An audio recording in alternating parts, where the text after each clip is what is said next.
Chapter 1. The Encounter. There are moments in life that change everything. Moments that are so unexpected, so out of the blue, that they leave you wondering how you ever managed to live without them, how you had possibly overlooked them.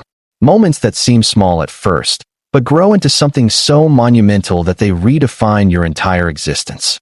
I never thought one of those moments would happen in my life, least of all on the quiet colony I had chosen to settle on, a quiet outpost on the far edge of known space, far removed from the hustle and bustle of galactic politics or the swirling power struggles that defined the core systems. But as I stood in the glow of the garage lights, my hands deep in the engine of an old transport shuttle that had seen better days, I had no idea that in the next few minutes, everything I knew would be shattered, transformed, and reborn.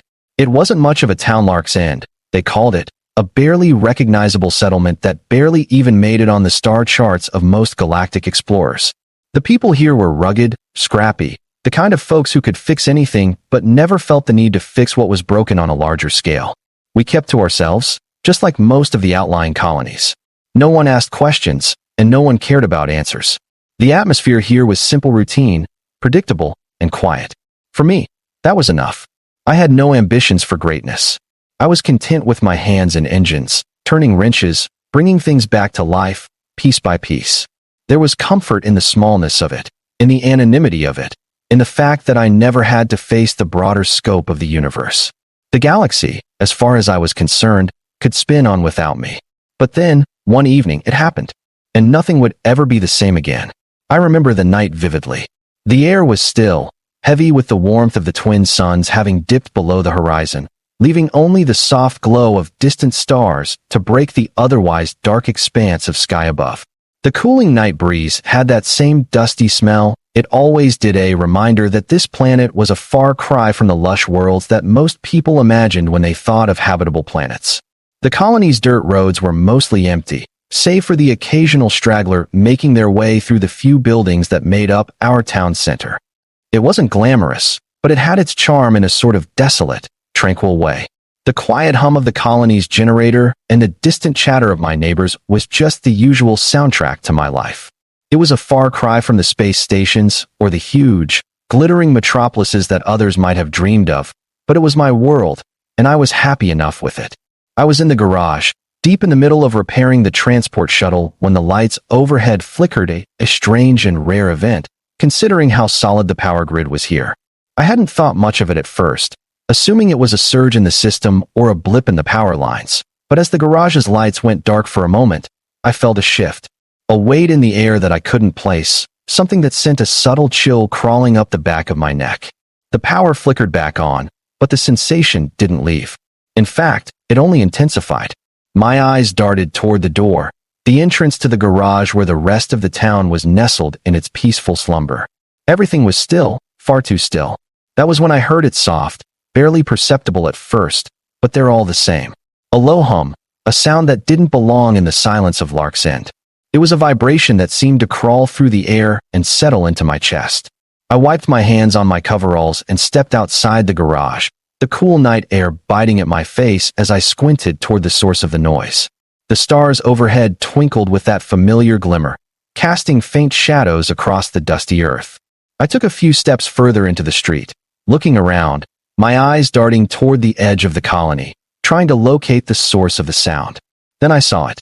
A flash of light, distant but growing larger, a streak of fire cutting through the sky, bright enough to pierce the darkness, followed by a dull rumble that shook the ground beneath my boots. The hairs on the back of my neck stood straight. I was no stranger to the occasional passing spacecraft. Lark's End was on the outskirts of the galaxy, and every so often, ships would pass by on their way to somewhere else. Some would stop for repairs, others would simply fly past, not even bothering to acknowledge the tiny town. But this was different. This wasn't the quiet hum of an engine drifting past. This was something larger, something far more powerful, and it was headed straight toward me. I started to walk faster, my heart pounding in my chest, the noise of the ship growing louder with every passing second. I knew something wasn't right. My instincts, honed over years of working with machines, told me this was no simple passing ship. The vibrations had only intensified, and when I reached the edge of the colony, I saw it. It was almost like a meteor, flames trailing from the rear, smoke billowing in the air, but this wasn't a natural disaster. This was a ship, and it was coming down, straight toward the desert. Without thinking, I started running toward the crash site. The wind kicked up around me, stinging my face as I sprinted.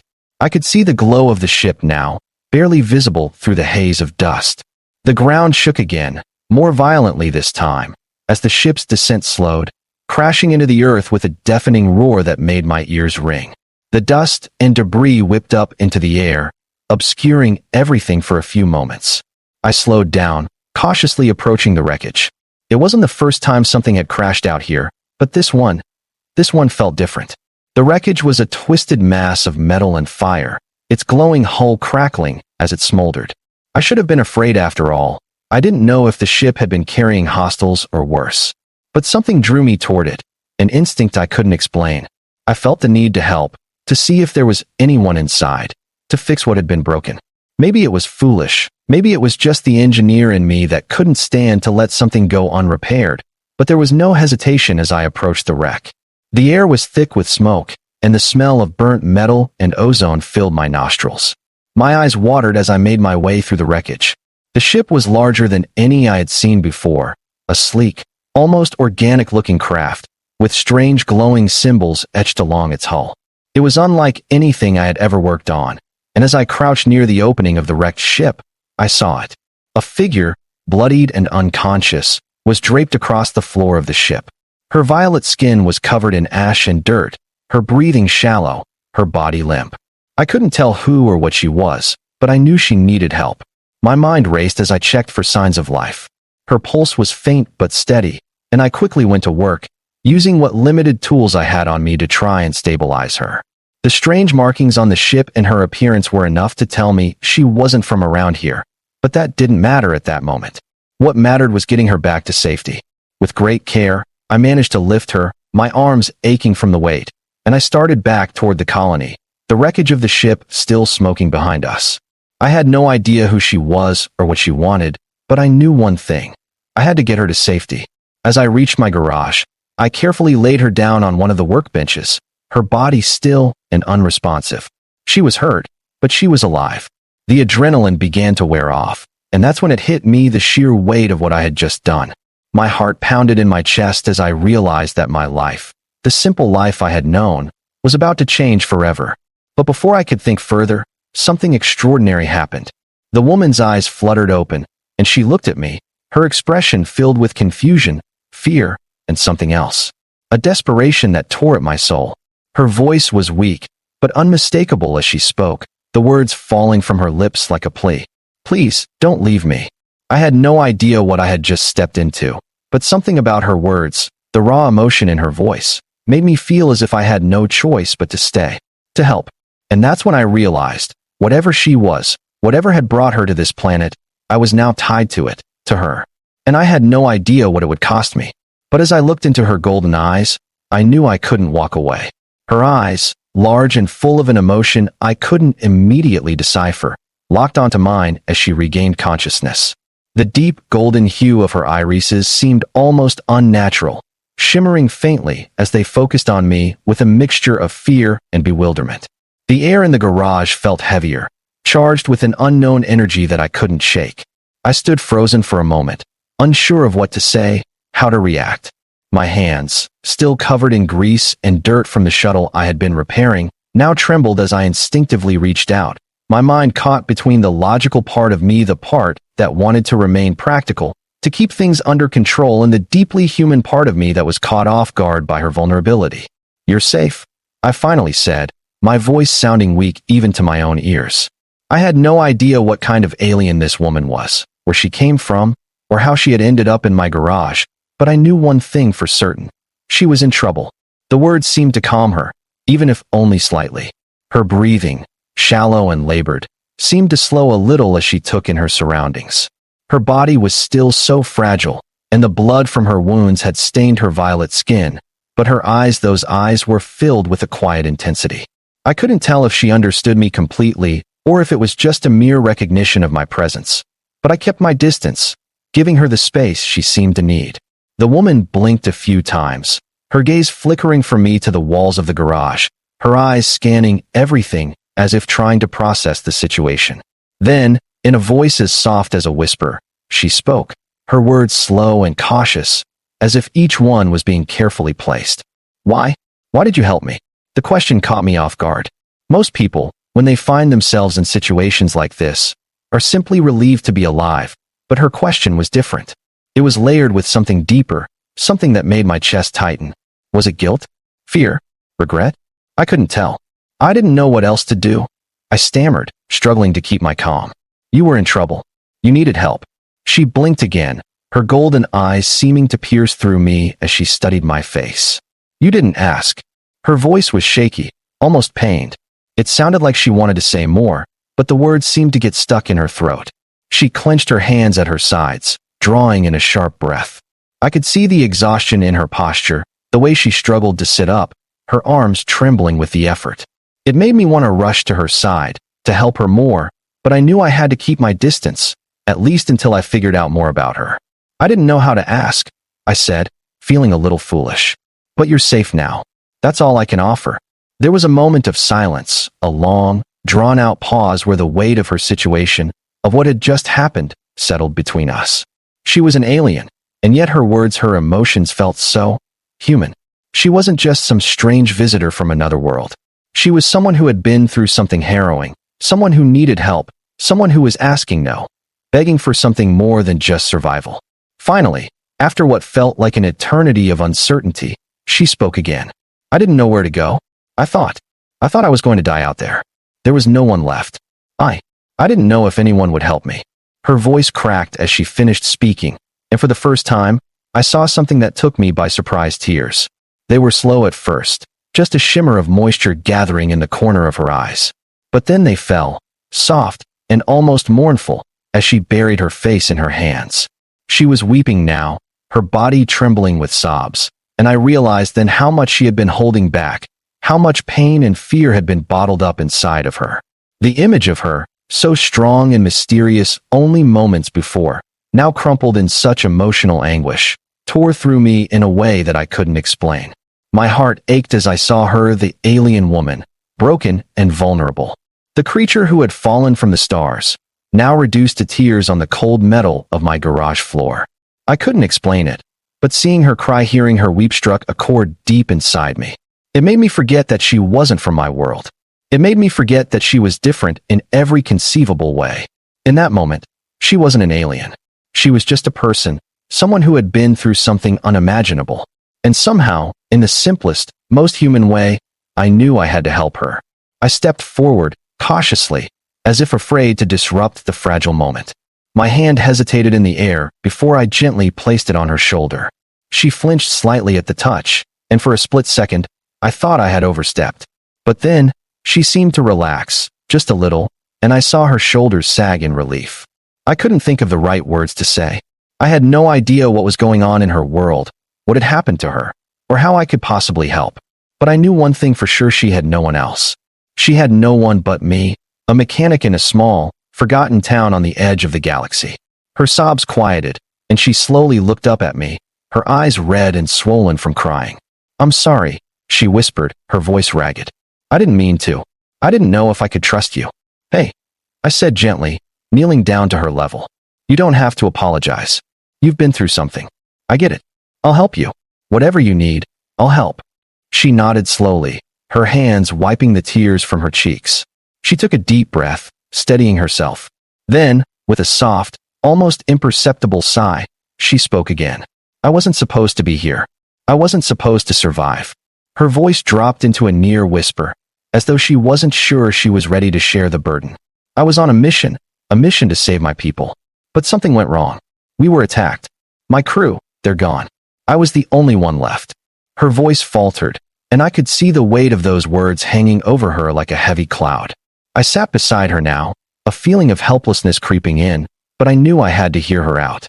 I had to understand the situation, the depths of what she was facing. "Your people? What happened?"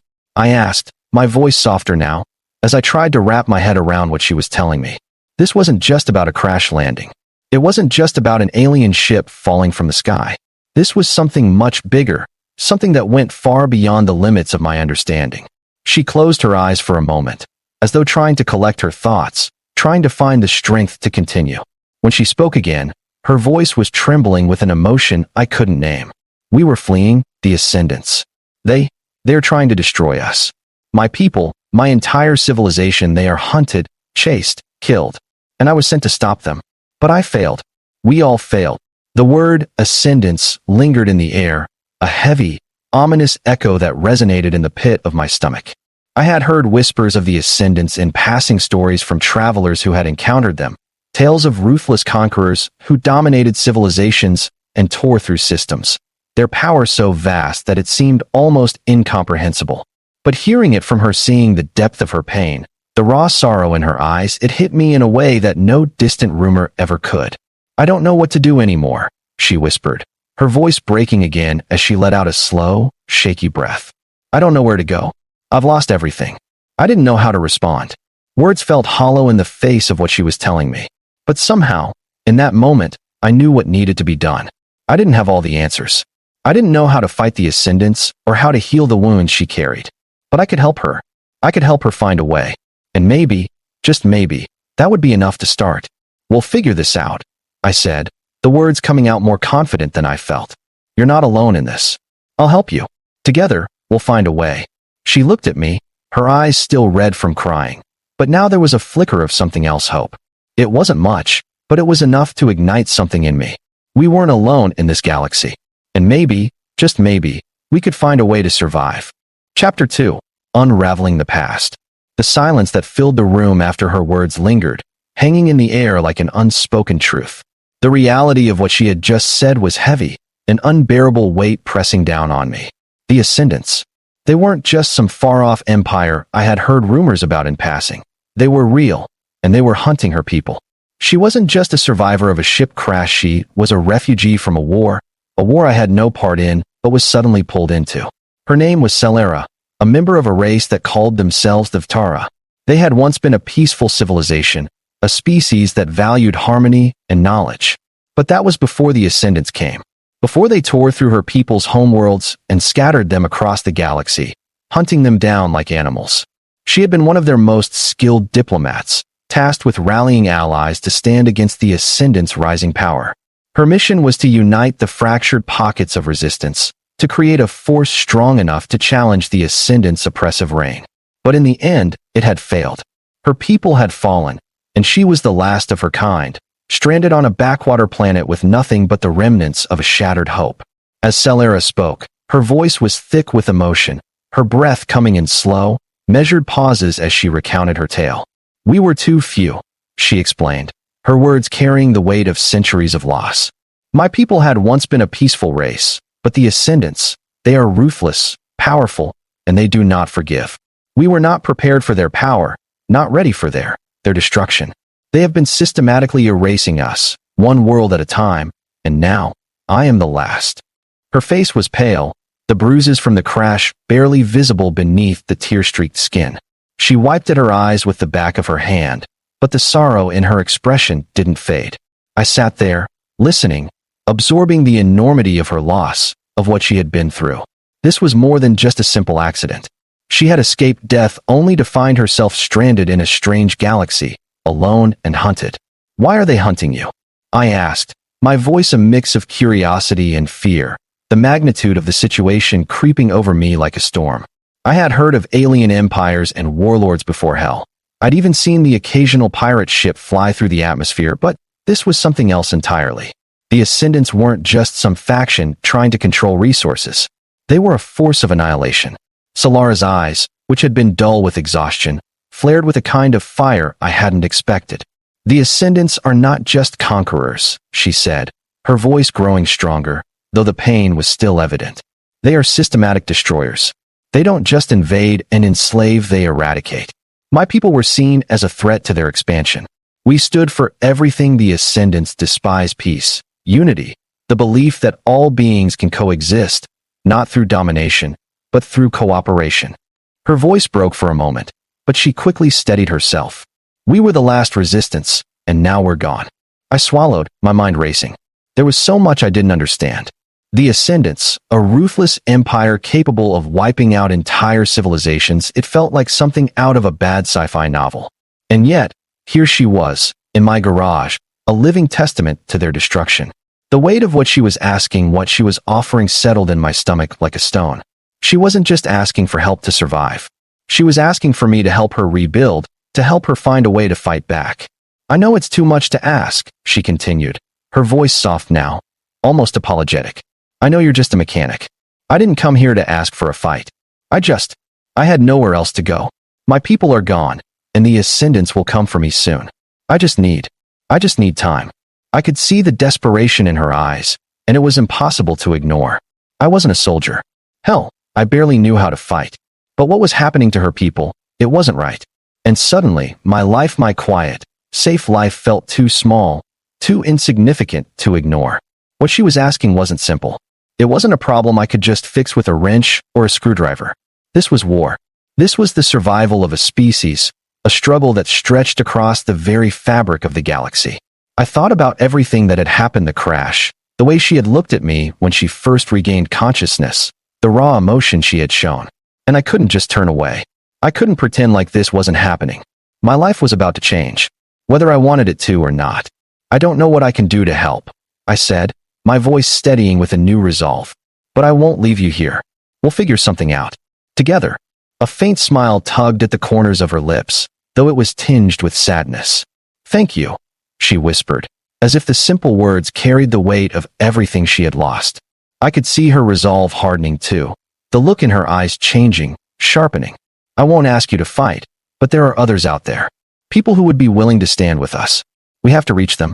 We have to unite them before it's too late. As she spoke, I realized something. This wasn't just about survival anymore. This wasn't about fixing an alien ship or patching up a damaged crew member. This was bigger than me, bigger than her. It was about fighting for something larger, something worth risking everything for. I had no idea where this would lead, no idea what kind of trouble I was walking into, but the one thing I knew without question was that I couldn't just turn away. And so, in that moment, everything changed. Chapter 3. The Call for Unity. The next few days were a blur of frantic activity. I barely slept, my mind racing as I tried to process everything that had happened. The garage, once my sanctuary of routine and solitude, had become the epicenter of something far larger than I could ever have imagined. I'd always been content with my small life, fixing broken ships and dealing with the occasional oddball customer. But now, I was involved in something that spanned galaxies, something that had the power to reshape the fate of entire civilizations. And it all started with Celera.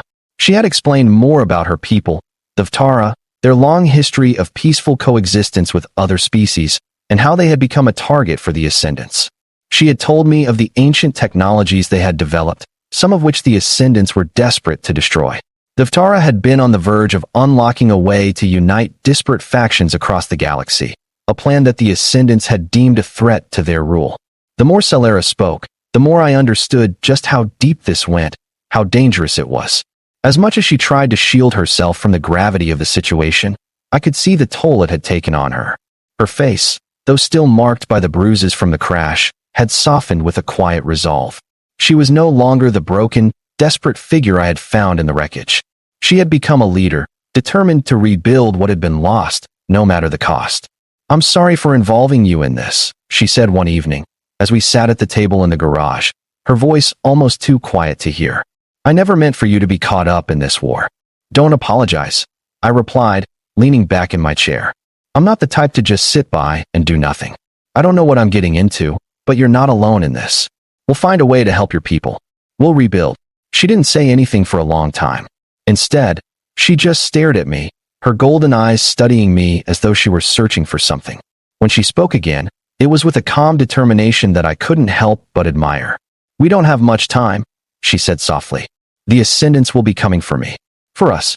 They won't stop until we're all gone. I nodded, feeling the weight of her words settle into my bones. The universe was vast, but in that moment, it felt smaller than ever. The power of the Ascendants, the threat they posed to not just her people, but to the entire galaxy, was something I couldn't ignore. And as much as I wanted to deny it, I knew deep down that I was now a part of this fight. It was no longer just her battle. It was mine too. I'll help you, I said again, this time with more certainty. Let's take the first step. And just like that, our plan began. The galaxy was fractured, torn apart by years of war and conflict, but it wasn't beyond saving. Together, we would begin to unite the remnants of her people, to seek out allies, to rally against the Ascendants and their destructive reign. The task ahead of us was daunting, the stakes higher than anything I had ever faced. But one thing was certain, I wasn't walking away from this. Not now, not when everything had already changed. I didn't know how we were going to do it, but I was ready to fight. For her people, and for the galaxy we were about to change. The following days were a whirlwind. My life had transformed in ways I never thought possible. What had started as a quiet existence, fixing engines and ships, had now become a pivotal moment in galactic history. Celera, despite her wounded and fragile state, had a calm resolve that infected me. Her eyes, though tired, were full of determination, a fire burning beneath the surface that seemed to push her forward, even when every part of her had suffered. It was infectious, and the more I worked with her, the more I realized that there was no turning back. We were in this together now, for better or worse. It wasn't long before I learned the scope of her mission, the scope of the galaxy's instability. The Ascendants weren't just an isolated threat. They were a force that had broken the galaxy into fractured factions, each fighting for scraps of power. Solara's people, the Vtara, had once been key players in maintaining some semblance of unity across the stars, bringing different races and civilizations together. They had knowledge, ancient technologies that could have been the cornerstone of a united galaxy, a galaxy free from the tyranny of the Ascendants. But with her people scattered and their systems destroyed, it was up to Celera to try and rally those who were still fighting, those who were still willing to resist. And she needed help, she needed me, whether I was ready or not. At first, I didn't know where to begin. I was just a mechanic, after all. I fixed broken engines and repaired ships. I wasn't a soldier. I wasn't a diplomat. But Celera's conviction, the way she spoke about the lost hope of her people, pushed me beyond my doubts. She wasn't asking for a war. I don't think she wanted that. What she needed was a way to reconnect the broken pieces of the galaxy, to build the network of alliances that had once held the galaxy together. She didn't need me to be a military strategist. She needed me to help her reach out to the scattered factions, to open channels of communication and offer a hope that had been lost for so long. We started small. Celera insisted on focusing on the nearby systems first, places that hadn't yet fallen to the Ascendant's influence. She knew the leaders of these systems, some of them allies of the Vtara, others neutral parties who could still be swayed. I wasn't sure how, but I trusted her judgment. The first messages we sent out were simple enough. A call for unity, a call for help, a reminder that they weren't alone. The Ascendants had a way of silencing opposition, of turning people against each other, and we needed to counter that. We needed to remind the galaxy that it wasn't just about survival, it was about something bigger. The first few responses came slowly, too slowly for my comfort. Some systems ignored us completely, and others responded with reluctance, with uncertainty. I had no idea if this was a game of politics or a fight for survival. But the people who did respond were willing to listen. And soon, we had allies in place, even if they were just whispers in the wind, gathering momentum like a snowball rolling down a hill. That was how we started, by gathering the few who were still willing to stand up against the Ascendants, by creating a network of resistance. With each passing day, I felt the weight of what we were trying to do become heavier. This wasn't just about saving one woman or one species. This was about taking on a force so powerful that it could erase entire civilizations. And it was up to me and Celera to try and stop it. Days turned into weeks, and the calls for unity began to spread. We had some victories, small ones, but they mattered. Systems we had thought lost to the Ascendants began to stir, leaders began to speak out, and slowly, the fractures that had divided the galaxy started to close. The Ascendants were still powerful, still a looming threat, but now, there was a glimmer of resistance, a glimmer of hope. But no victory was without its challenges. As we worked, I couldn't ignore the ever-present threat that hung over us. The Ascendants weren't blind to what we were doing. In the shadows, they were watching, waiting, and they were already plotting how to crush the growing resistance. We couldn't rest on our laurels. We had to move quickly, and I was no longer just a mechanic. I was now part of something much larger than myself, something that might just change the fate of the entire galaxy. Chapter 4, The Tipping Point. The tension in the air was palpable as we moved forward. I had no military training, no experience in intergalactic diplomacy, but every day I found myself drawing on skills I didn't even know I had. It wasn't about grand speeches or complex battle strategies. It was about survival. It was about finding ways to communicate, to create opportunities for alliances, to remind people that the Ascendants were not invincible. They were powerful, yes, but they were not invulnerable. Solara's resolve never faltered, but I could see the weight of what we were doing wearing on her. The memories of her people, of what they had lost, were always there, just beneath the surface, and I could see it in her eyes when she thought I wasn't looking. But she never showed weakness. Not in front of me. Not in front of our small group of allies. We had become a Team A family, even though the term felt odd to use. We were a mix of species, of races that had long been divided by war or distrust. Yet now, we were united under a single cause, survival. Our first real test came when we received an encrypted transmission. It was from a system far on the edge of the galaxy, a world known for its strategic importance and its neutrality in the war. The system, Veridana, had long been a neutral hub, a place where many different factions came together to trade and negotiate. But the Ascendants had set their sights on it. If they took Veridana, it would give them control over the entire sector, and that would make it nearly impossible to stop them. The message was clear. The Ascendants were coming for them. And Veridana's leaders had sent us a plea for help. They had heard of the unity we were building, the resistance that had begun to take root, and they wanted to join forces. But there was a catch. Veridana wasn't just asking for help. They were offering something more. They had information intelligence that could shift the balance of power. If we could protect their world, if we could offer them the strength they needed to resist, they would share everything they knew. I knew this was a turning point for us. This wasn't just another desperate plea for help. This was the opportunity we had been waiting for. If we could defend Veridana, if we could successfully rally enough support from the galaxy's fractured factions, we could turn the tide. But if we failed, it would mean the Ascendants had won. The galaxy would fall into their grasp, and all our efforts would have been for nothing. The decision weighed heavily on us all. We had no fleet, no army, just a patchwork group of survivors, rebels, and exiles. But we had Solara, and we had hope. And that, I believed, was enough. It had to be enough. We set our course for Veridana, knowing that the risks were high and the consequences were even higher. As we moved closer to the system, I could feel the tension in the air, like the calm before a storm. We didn't know what we were walking into, but we were walking into it together. There was no turning back now. When we finally arrived, the Veridana system was on the brink. The Ascendants had already begun their siege, and the once bustling trade hubs were now under heavy bombardment. The sky above the capital planet was dark with smoke and the faint glow of weapons fire, and the air was thick with the sound of distant explosions. The city was under siege, and the only thing standing between the Ascendants and their victory was a ragtag fleet of rebels and survivors who had no idea what they were doing. But it didn't matter. We were here. We were ready. "We have one shot at this," Solara said, her voice steady despite the chaos around us. "If we fail, we won't fail," I said, my voice more confident than I felt. "We can do this. We have to." And with that, we plunged into the heart of the battle. The atmosphere in the Veridana system was chaotic, a storm of debris and sparks as we engaged in the first wave of defense. The Ascendants had arrived with their fleet, sleek and terrifying in their precision, their weapons unmatched by anything we had in our arsenal. But we weren't fighting for superiority. We weren't fighting for conquest.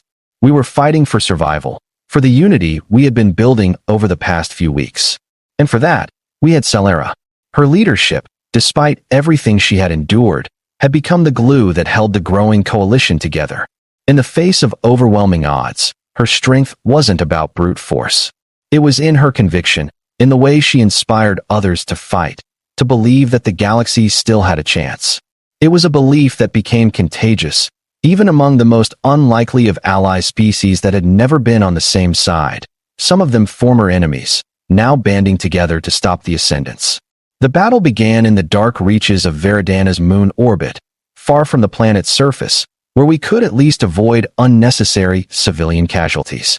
Our fleet wasn't large, just a collection of ships that had come together out of necessity, but we had something the Ascendants didn't. We had the element of surprise, and we had resolve. I'd spent years fixing engines and building ships, but now, in this moment, It felt as though everything I had done had led to this, putting every skill I had ever learned to the test. I stood on the bridge of one of the few functional ships we had managed to scramble together, a battered vessel that had once been a luxury transport, but was now a mobile command post for our ragtag fleet. Celera stood beside me, her eyes sharp, her gaze locked onto the battle unfolding in the void. The quiet hum of the engines beneath our feet was the only sound breaking the tense silence. The ascendant ships were closing in, their sleek, terrifying forms cutting through the darkness with precision. We had no choice but to engage, and it was a battle for more than just our survival. It was a statement, a declaration that we would not bow, that we would not let the galaxy fall under the weight of their tyranny. Celera turned toward me, her voice steady despite the chaos unfolding before us. "We have one chance," she said, her voice firm. "If we can take down their command ship, we cripple their fleet. Without leadership, the ascendants will fracture. It's a risk, but it's our only chance." I nodded, understanding the gravity of what she was asking. The command ship was the heart of their fleet, their central nexus. Without it, the ascendants' coordination would collapse. The mission was dangerous, and there was a good chance we wouldn't make it out alive, but there was no other choice. It was now or never. "Let's make it count," I said, the words falling from my lips before I even realized the weight of them. The reality of what we were about to do hit me with a wave of dread, but there was no turning back. I couldn't back down, not after everything we had already fought for, not after all the lives that were depending on us. The battle raged on, flashes of light cutting through the dark expanse as our ships engaged the ascendant fleet. The familiar hum of the engines beneath us was drowned out by the deafening roar of weapons fire and the screams of destruction.